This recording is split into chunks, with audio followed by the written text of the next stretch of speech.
mua më habiti justifikimi i Partisë Socialiste për shkarkimin e Erion Velies. Se thoshin e shkarkojmë se ka munguar më shumë se 3 muaj në detyrë. Pa përmendur fare motivin e mungesës. Sepse në gjykimin tim nuk mjafton vetëm të mungosh 3 muaj, se ti mund të jesh i smur 3 muaj, mund të jesh në shtrat spitali. Ti mund të ketë rrëmbyer një organizatë terroriste 3 muaj, më kupton?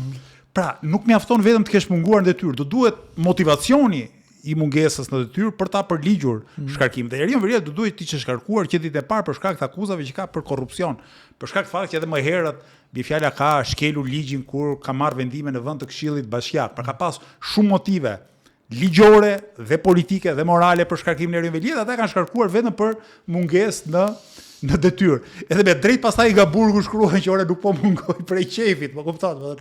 Po mungoj sepse më kanë futur në burg. Mirë, PS-ja nuk do ta prek thelbin e problemit, por nuk do ta prek korrupsionin e Erion Velies.